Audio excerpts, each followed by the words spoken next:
We all know what social welfare schemes are supposed to be, right? They're that safety net, that critical support for the most vulnerable people in a country. But really, what we're talking about is something much deeper. It's a fundamental promise.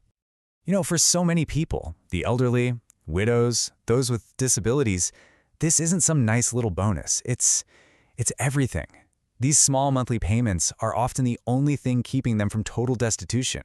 We're not talking about a line item in a budget here. We're talking about food on the table, medicine, a roof over their head. It is, quite literally, a lifeline.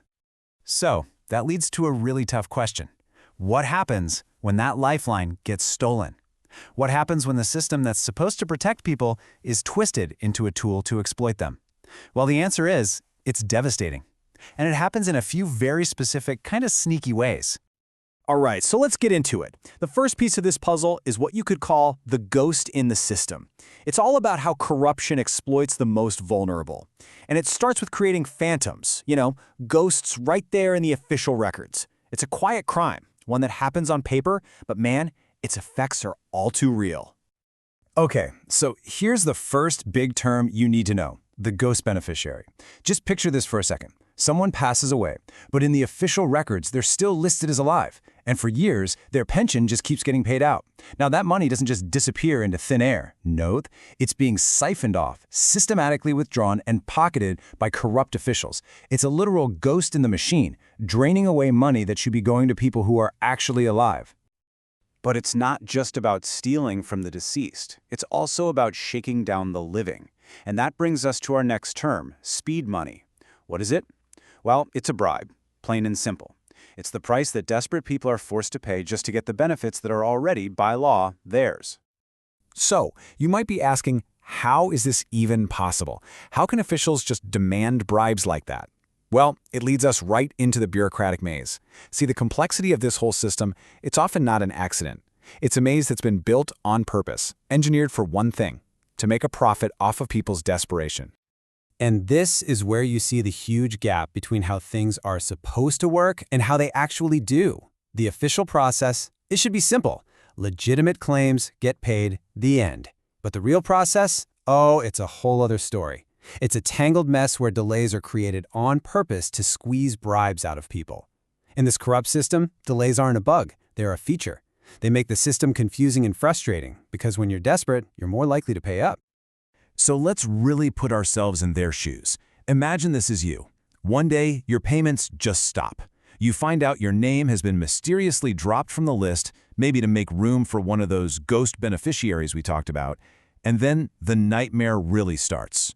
You're shuttled from office to office, buried in paperwork, hitting one dead end after another. And then, at some point, someone quietly pulls you aside and suggests that for a little speed money, they can make this whole problem go away. Your lifeline, your very survival, is being held hostage. So the obvious question is, why don't people report this? Why not just fight back? And the answer is, well, it's tragically simple. The system is designed to leave them with absolutely no power, no recourse, and no voice. And this quote right here, it just hits the nail on the head. These vulnerable individuals cannot afford to antagonize officials who control their lifeline. They fear retribution. I mean, think about that. If your entire survival depends on one person, are you really going to risk making them angry? No way. The fear of being cut off for good, that fear of retribution, it's paralyzing. It just guarantees their silence. And let's say they did find the courage to speak up. Then what? Where would they even go? Often, the formal complaint systems are a joke. They're confusing, they're miles away in some city office, or they just flat out don't exist. So, for all intents and purposes, the victims are trapped. The people who need protection the most are the ones who have the least access to it. It's a complete catch-22. Okay, so this all sounds pretty bleak. But here's the thing. It doesn't have to be this way.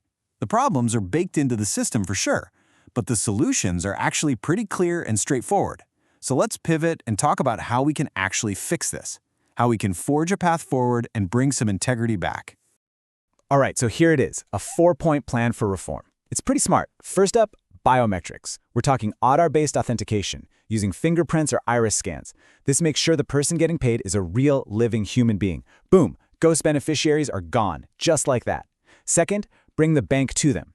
Use mobile banking vans to deliver pensions right to their doorstep. This cuts out the middlemen who demand bribes. Third, empower the local community. Create committees at the village level to just keep an eye on the lists. They'll know instantly if someone who passed away is still on there or if their neighbor got unfairly kicked off. And finally, number 4, give people a safe way to blow the whistle. A toll-free helpline where calls are recorded and action has to be taken. See, each of these is a direct shot at a specific part of the problem. And that's really the bottom line here. The roadmap to fix this problem exists. It's not a mystery. We have the technology, we have the strategies. So the real question isn't how to fix it. The real question is, who has the will to actually follow that roadmap? Who is going to step up and take responsibility? Who has the guts, politically and administratively, to tear down this corrupt system and build something better?